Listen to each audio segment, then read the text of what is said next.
Hey guys, what's up? How's it going? Ruben here, aka the Young Electrician.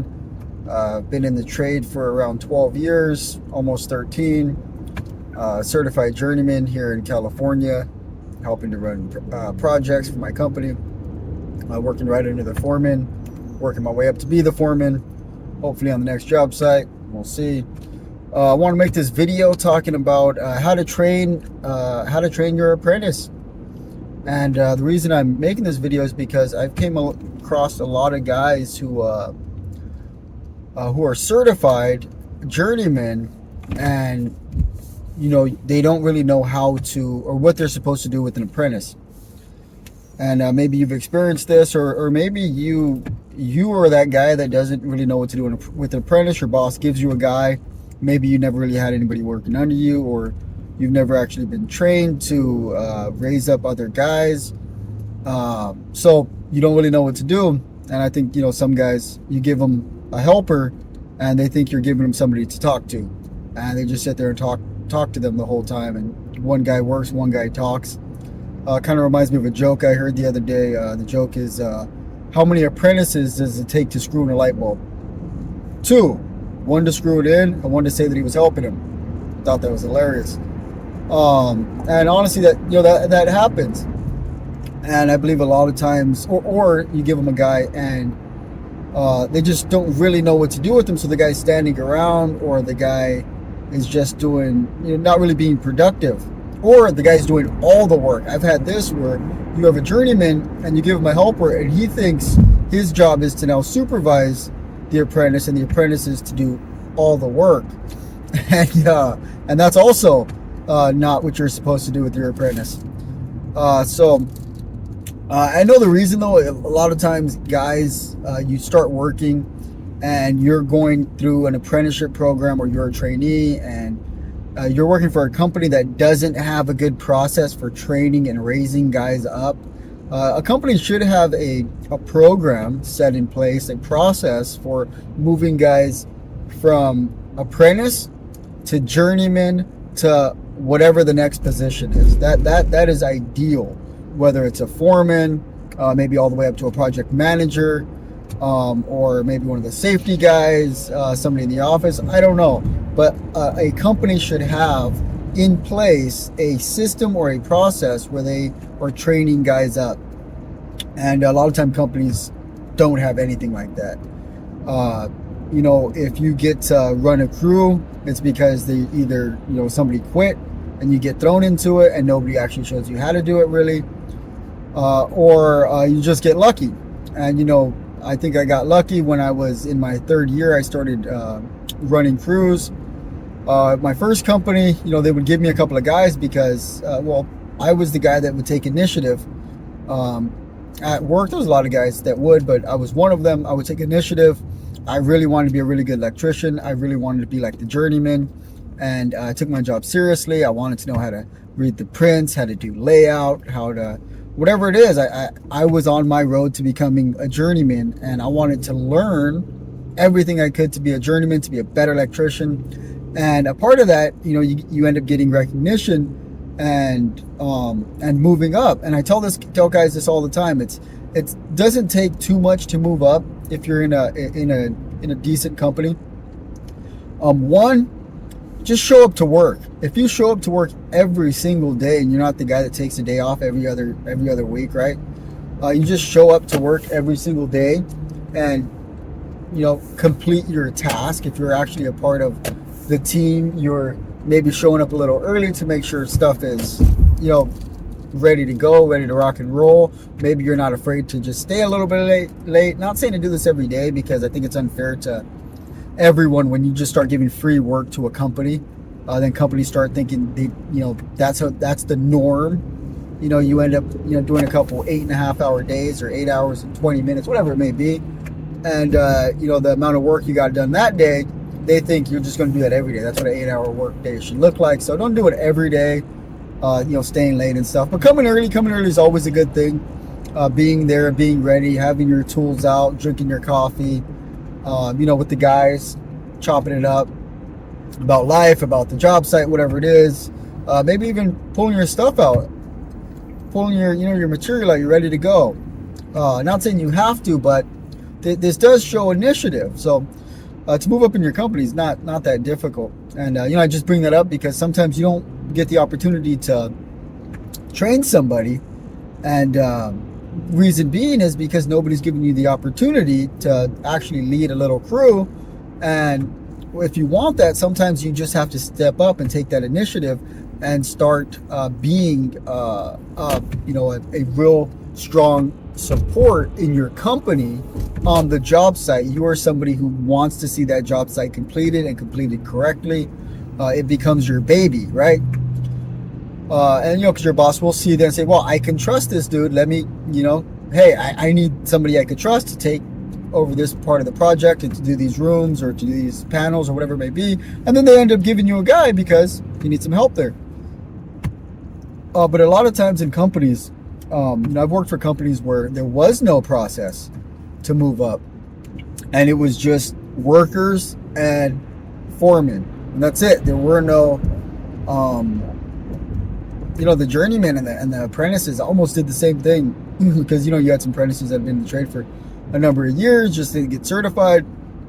So there'd be a lot of crossover between what the apprentices did, what the journeyman did, and one of my fears when I see that is, if you give, one of these apprentices that are just workers and, they don't see the print, they don't get to do layout, they're not doing anything like the foreman's doing that. The foreman is the lead man, and there were no lead men. What happens is you end up giving somebody prints because, maybe your foreman quits and now one of your workers has to step up, but he doesn't even know how to train a guy. He doesn't know how to lead a crew. He doesn't know how to do layout. He doesn't know how to do these things. And so that's a problem. So a lot of guys I've met have been in those situations where they don't know what to do when they get an apprentice. And that's why I want to make this video. I want to talk about kind of the ideas that I have, or the goals that I have whenever I'm training an apprentice. So hopefully this could help you the way that you see it, and it'll give you some clarity on what to do, how to lay them out, and what path to put them on when they're working under you. Because as a journeyman, it's your job to train them. It's your job to raise up an apprentice and pass what you've learned on to this next upcoming generation. And so number one, and I'll start with the big goal. My goal with an apprentice, I don't care if he's in his first year, I don't care if he's never seen a pair of wire strippers. My ultimate goal is for this guy to do my job. Not so that I can do nothing, but because the more one worker's able to take on, that means I'm able to take on more of other work on the job site. Because if you got guys that, could only, put boxes up, right? That's all they can do. It's good. But if all they can do is put up, outlet boxes, right? They don't know how to look at the prints and get measurements for light switches or something, then they're not as useful. But if I could take a guy from boxing out, outlets that I've laid out to going in and boxing out entire units that I laid out, then that's great. That's great. And then if I could then take that guy from boxing out that unit that I laid out to laying out units and boxing them, that's even better. And see, that's the goal, because I don't want to be in my position. I want to be in the position higher than me. And one of the ways I do that is by training my replacement. If I could train guys to do what I do, then I could move up and take on other things on the job site, other obligations. And maybe that's not your desire. Maybe your desire is just to be a journeyman worker, and that's something that some people desire. They just love the trade, they love to work, they love to just be the people that put this stuff in the walls, and that's fine too.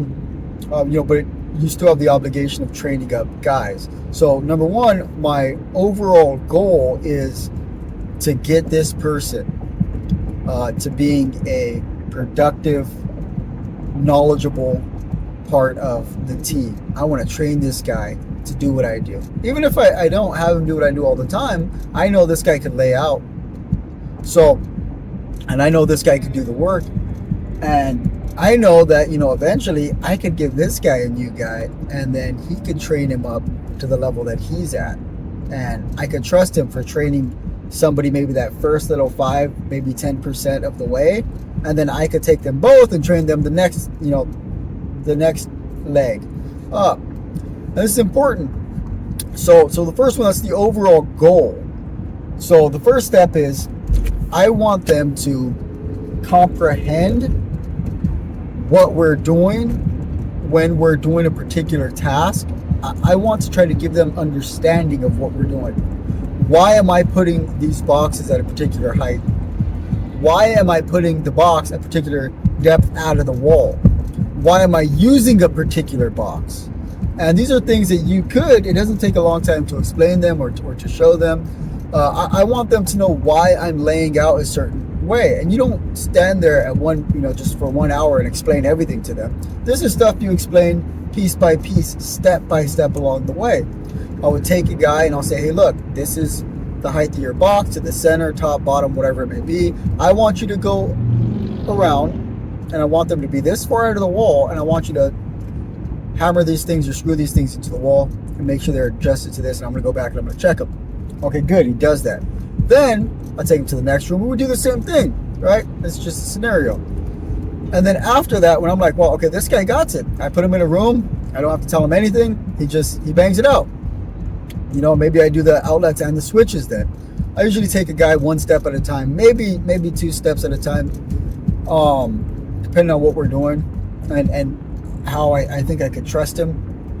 And once he gets that, I want to show him why I'm laying them out to the particular distances that I am off the print and per code. And I always talk about certain code things with guys. Like I do a lot of apartments, brand new construction apartments. I've done that a lot during my career.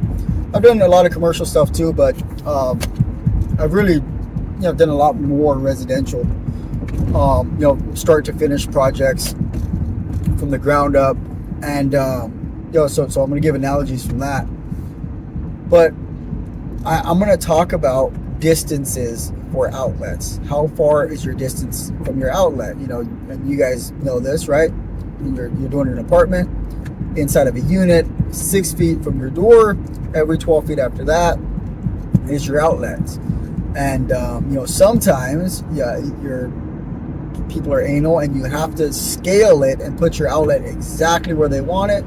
I think especially some high-end apartments, they're thinking about aesthetic, and they're thinking about lamps and different type of lighting or different type of things to get plugged in, and maybe they want their plugs at a particular place, right? So I'm going to show him, with the scale and my prints, how to do that. And I'm going to show him where to find the scale on the prints. I've met so many guys, and journeyman, not journeyman level, but like more than 5 or 6 years in the trade. And I met guys 2, 3 years in the trade, 4 years in the trade, that they don't know how to look through the prints. And it makes me angry. Not that they can't look through the prints. It makes me angry that they've worked for people that were so inconsiderate that they just use these people as workers to get labor out of them, to get a job done, with no consideration of training them to be a better electrician. It's your obligation as a journeyman, as a foreman, as a lead man, to train your guys. If by the end of the job site your guys can't do some of the stuff that you could do, if you didn't raise them up to the next level, then you failed at your job. If the next guy, he goes and works with somebody else and they're not like, well, this guy's a good apprentice, then you failed at your job. So one, I'm going to take them step by step and walk them through what to do. Let them put some boxes up, and then I'm going to take them through layout, how to do the layout, and I'm actually going to move them up from installing per my layout to trying to do layout themselves. And sometimes you don't have the time to do it, but if they're willing to learn, maybe on a break, or maybe before work, or maybe a little bit after work, that education's worth it. If you have an apprentice that's like, hey, I'll meet you a little bit before work, or hey, if we just take break in one of our units or wherever we're working, can you just show me these things? I've done that before. Like, I've asked my foreman, like, hey, like, maybe on break, do you think you could show me these things on the print? 'Cause I don't really understand them. That's initiative. Take initiative. And as a journeyman, take the time, dude. Take the time and show them. If maybe it's one of your 10-minute breaks, you just walk him through it, how to look at the print. And I love when guys want to learn something. It's like, hey, can you show me how to do this? I'm like, all right, let's rock and roll. Let's do it. I don't even need to eat. I'll take a couple bites and we can roll.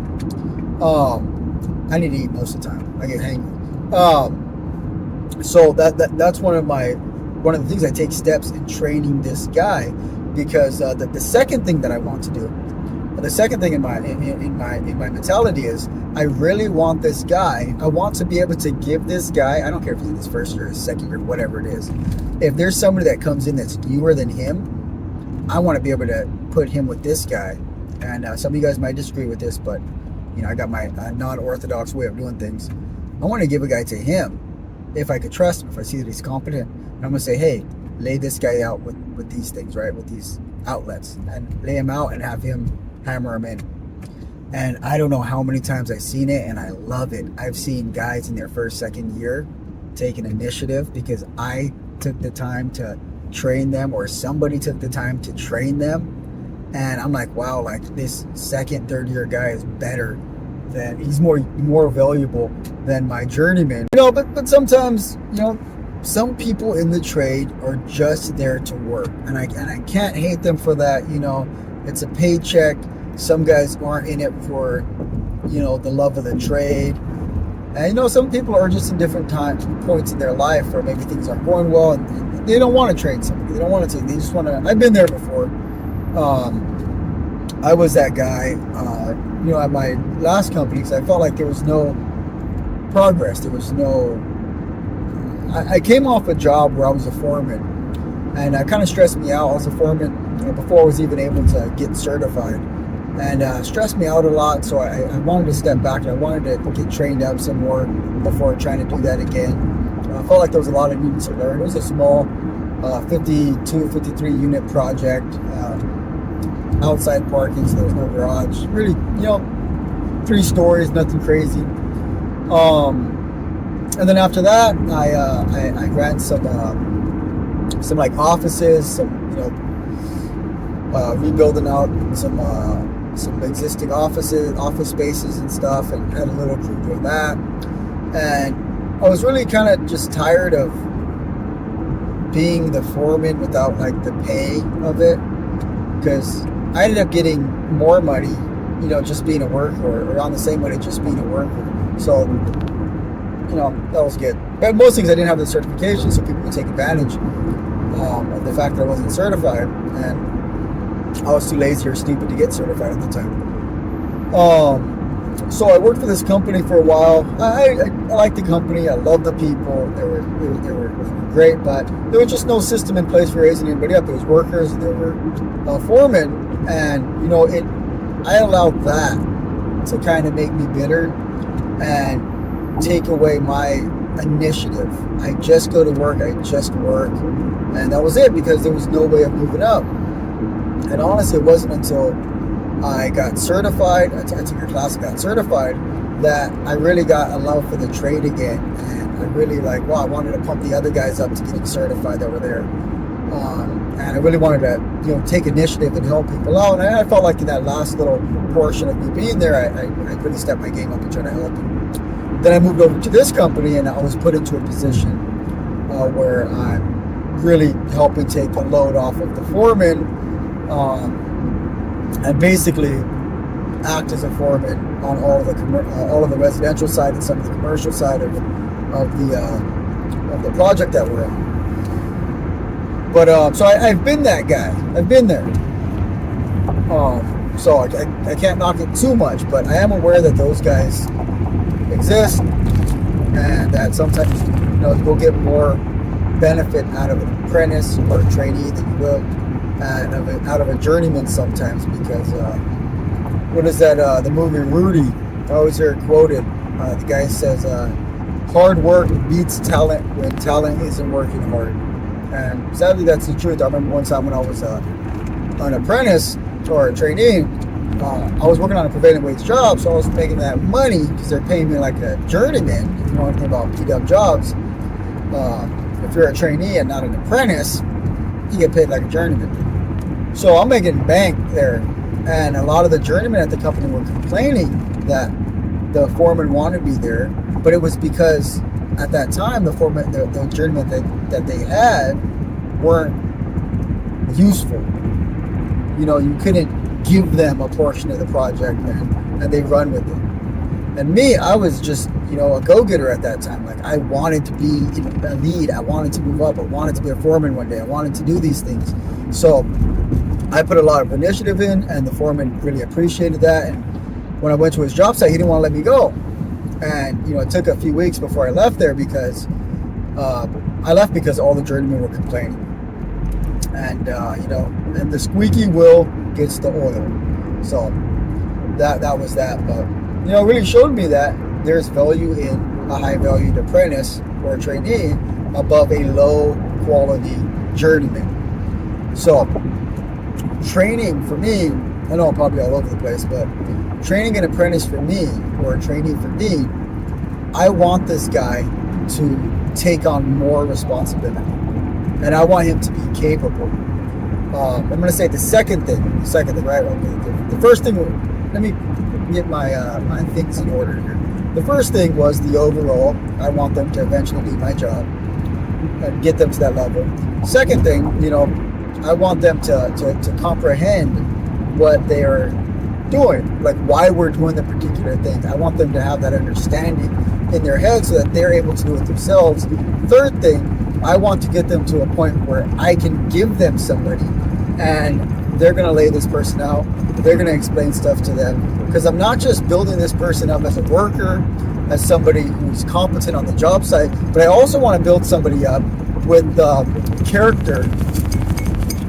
What's up this beat up road? Build somebody up with the character. Get out of that way. Build somebody up with the character that they are now the type of person that wants to pour into somebody else and train them up. Because what's better than a journeyman that actually trains an apprentice? That's high quality stuff right there. So I'm not just focused on, can this guy complete the task, but can this guy show somebody else how to complete the task? So that's the third thing. And I remember one time when I was actually still a trainee. I was probably in my third year still, almost in my fourth year, and I was running these corridors. I was running them under a guy, but the guy was kind of like, the guy I was running him under was right under the foreman, so he was doing some other stuff too. We were doing the corridors, all the common areas, the corridors, exterior, stuff like that. And I believe my partner was focused on the exterior stuff because that was kind of important. And so he trusted me, left me in charge of the kind of the corridors, running them. It was me and a couple of other guys. It was me and one other guy at the time. And the other guys, funny story, man. I love this guy. We just met, right? Haven't even talked. But I don't know if you ever met somebody that's been to prison.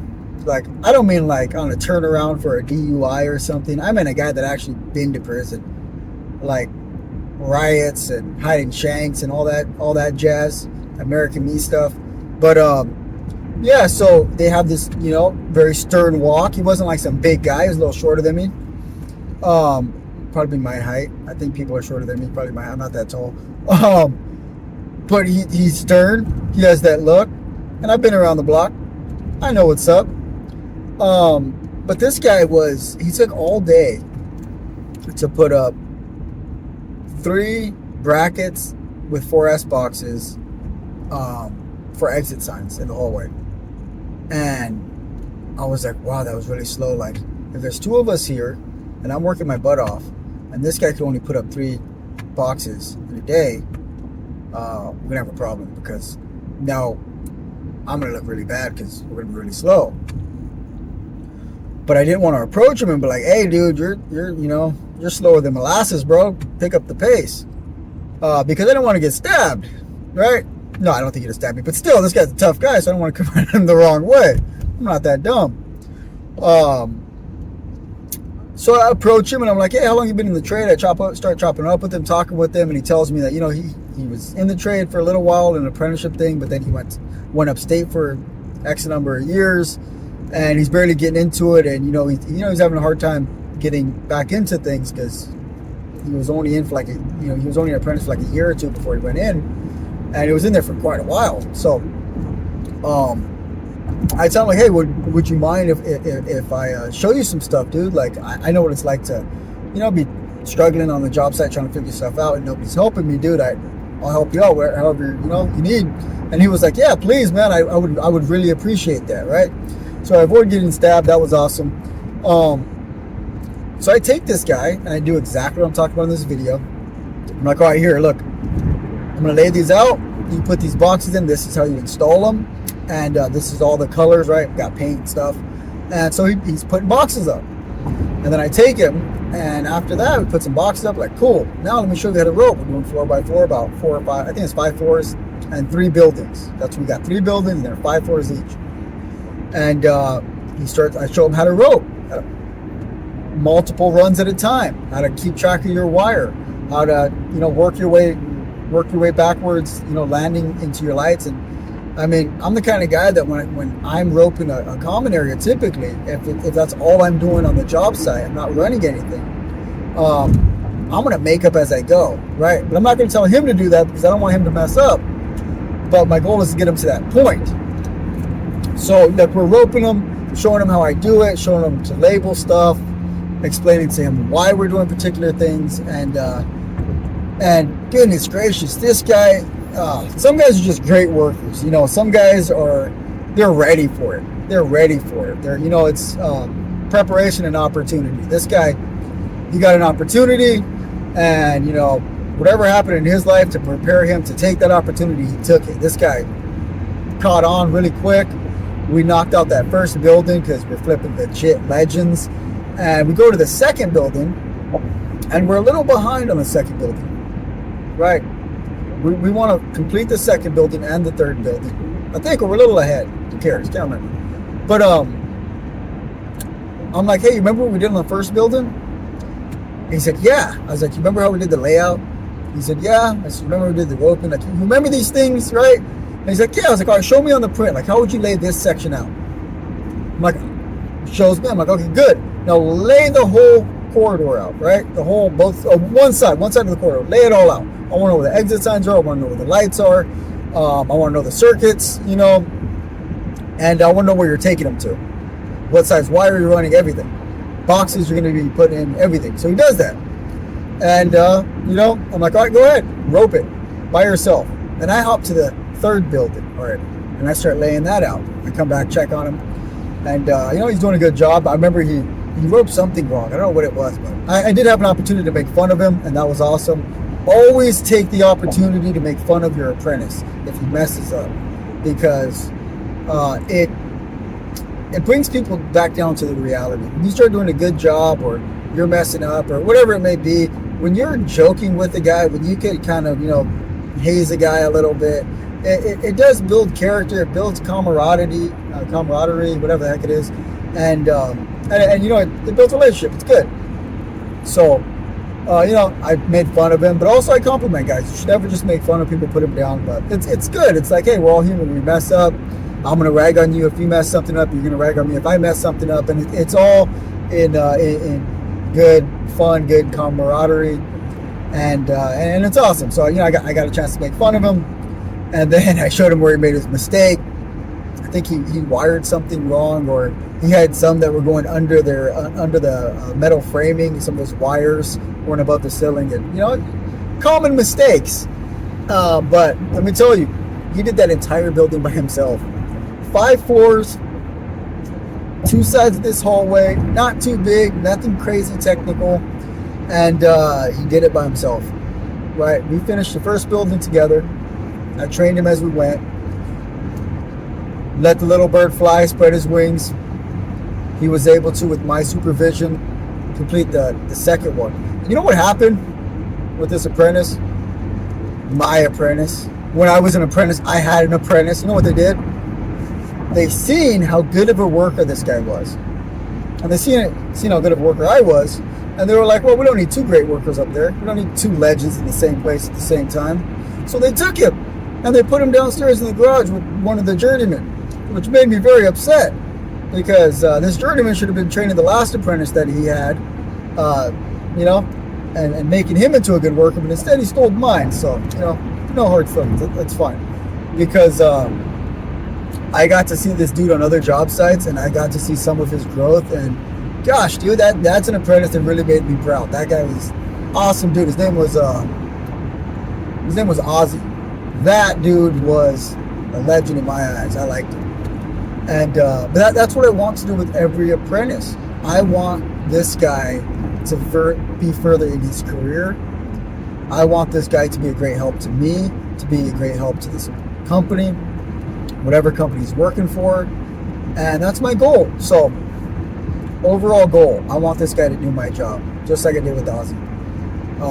2, I want this person to, you know, comprehend what we're doing and why we're doing it according to the print and codes, and be able to do it himself. And 3rd, I want this guy to be able to take somebody else and train them.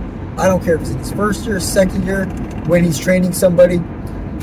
You could always train somebody or bring somebody up to the level that you're at, even if you're not far enough. Even if you're not like really far in your career or whatever it is. If I'm learning math and, you know, I learn what 2 plus 2 is, I might not be able to teach people fractions, but I could sure explain 2 plus 2 to them and get them as far as I am. And that's important because when we're explaining something, it's a big part of learning. When I'm teaching it or explaining it to somebody else, I really have to think it through. And that helps me clear out or have clear thoughts about whatever the process is, because I need to explain it to somebody else.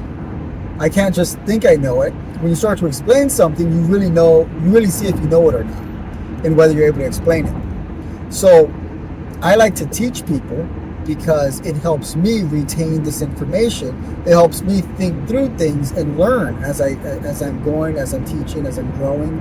And I want them to do the same, so I want them to really think about what they're doing.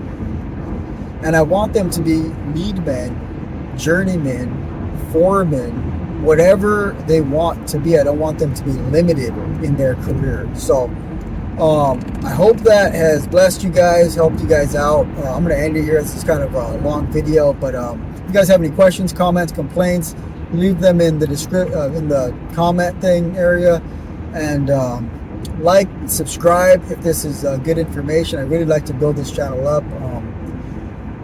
Not necessarily to be like a lot of the other electrical channels and just show you how to do electrical work, but I want to help people with the mentality as a worker, whether you're an electrician, whether you're just somebody in the trades, whether you're on a career path, or just anything else. I want this channel to be, you know, primarily for electricians, people in the electrical field, because that's where I'm at, that's where I can speak into.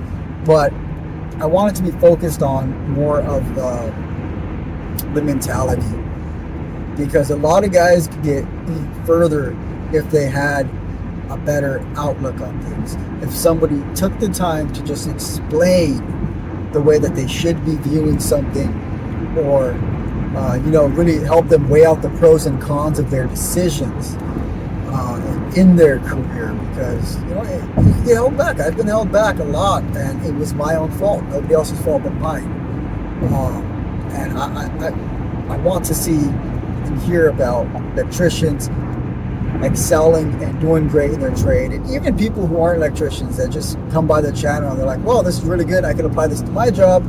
I want to train people like that. I want to take, you know, the young electricians approach to raising up somebody under you, to being a good lead in my company, or to moving up to be a lead in my company, to excel in my career. Yeah, so I just want to bless and benefit people, because at the end of the day, it helps me. It helps and it blesses me. Jesus said it's better to give than to receive. So I want to give this information to people. And at the same time, I'm benefiting from it too, because it helps me think through some of these things that I haven't thought about, you know, in a while maybe. and it helps me, stay on my toes and stay with my head in the game. So if you guys want me to make any particular videos on anything you guys might be working through, or have a question about, or wish somebody would explain something to you in the electrical field, or just in your career in general, leave a comment and I'll try to just try to answer that in a future video. All right, peace out, guys.